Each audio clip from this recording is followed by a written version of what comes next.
Jadi dalam video ini ataupun tutorial ini saya akan tunjukkan bagaimana untuk mencari satu dokumen secara lebih terperinci lagi dalam Google Drive.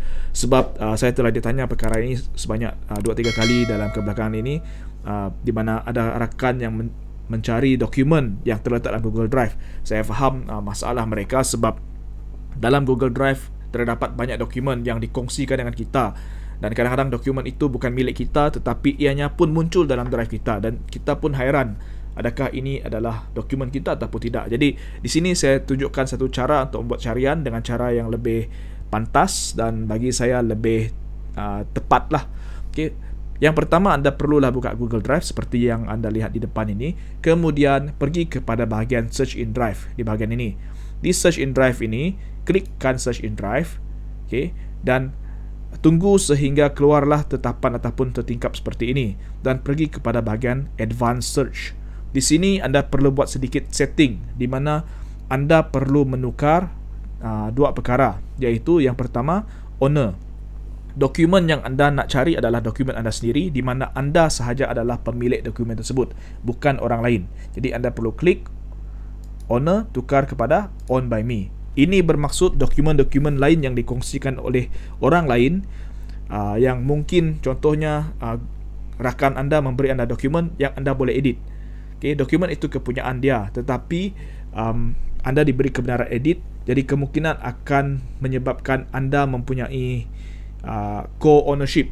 Jadi dokumen seperti itu akan termasuk juga dalam carian nanti. Jadi lebih baik kita letak dokumen yang anda miliki sahaja. Kemudian location ini anda perlu ubah kepada cuma drive anda sendiri sahaja.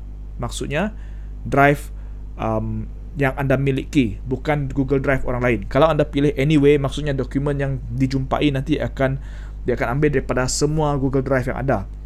Jadi anda pilih My Drive sahaja, iaitu drive anda sendiri, dan pilih Select.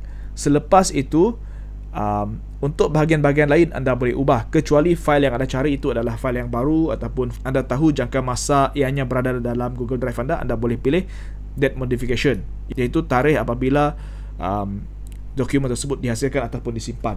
Jadi saya takkan tukar ini, saya letak anytime. Dan items name ini adalah nama file tersebut. Okay, terdapat banyak file yang ada dalam Google Drive. Okay, kalau anda tahu specifically lah secara tepat nama file tersebut, anda letak items name. Kalau tidak, anda cuma tahu secara umum sahaja, mungkin file itu bernama copy, mungkin file itu bernama borang, anda type hash the words. Jadi di sini anda typekan. Kalau saya akan letakkan, contohnya saya mencari satu salinan kepada kehadiran.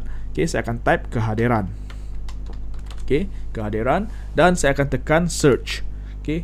Selepas ini anda akan lihat semua dokumen yang saya miliki. Okay, anda lihat ownership-nya adalah dimiliki oleh saya.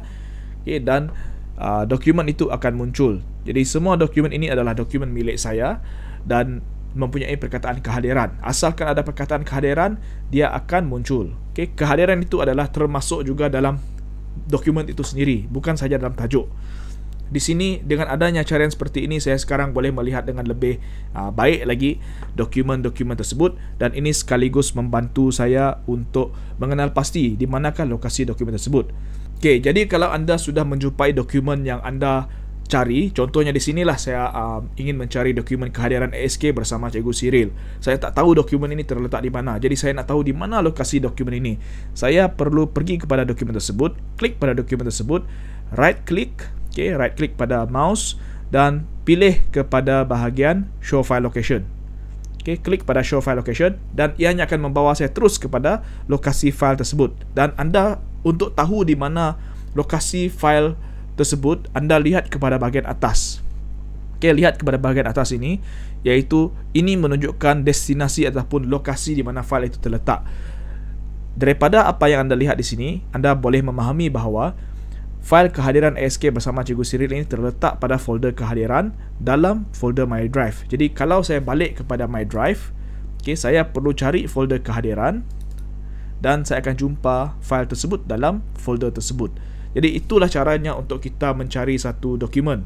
Jadi sekarang kita cuba satu kali lagi untuk mencari satu lagi dokumen, mungkin dokumen yang berkaitan dengan ujian. Jadi saya type di sini ujian. Okay. Dan kemudian saya tekan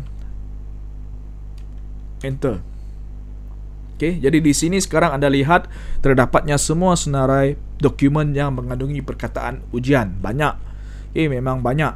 Jadi apa yang berlaku sekarang adalah ada di antara dokumen ini bukan dimiliki oleh saya, sebab tetapan tadi dia akan reset secara automatik. Anda lihat ownership di sini terlampau banyak, bukan saja dimiliki oleh saya tetapi orang lain.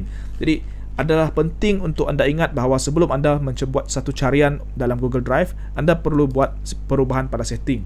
Okay? Dan tukarkan ownership itu kepada owned by me, anyway, my drive, dan pilih select. Okay? Barulah anda type item name ataupun has the word ujian dan search. Okay? Jadi sekarang anda lihat jumlah dokumen yang dimiliki oleh saya dalam Google Drive saya sendiri cuma 4. Jadi mudah untuk saya mengenal pasti dokumen tersebut. Dan jikalau saya nak tahu di mana lokasi dokumen tersebut, klik pada dokumen tersebut sekali, right click kemudian dan pergi pada show file location dan lihat pada kedudukan atas untuk mengenal pasti lokasi dokumen tersebut. Okey, jadi saya harap apa yang saya sudah tunjukkan memberi sedikit gambaran ataupun membantu anda mencari file-file yang ada dalam Google Drive anda, sebab sememangnya kalau anda tidak biasa buat carian seperti ini memang pening kepala lah, dan sayanglah kalau dokumen itu diduplikat 2-3 kali dalam Google Drive anda. Dia menjadikan Google Drive anda sangat penuh dan berisi dengan pelbagai benda yang mungkin anda sendiri tak tahu siapa miliknya. Oleh itu saya harap tutorial saya ini membantu. Terima kasih kerana menonton. Saya Cikgu Cyril dan selamat mencuba.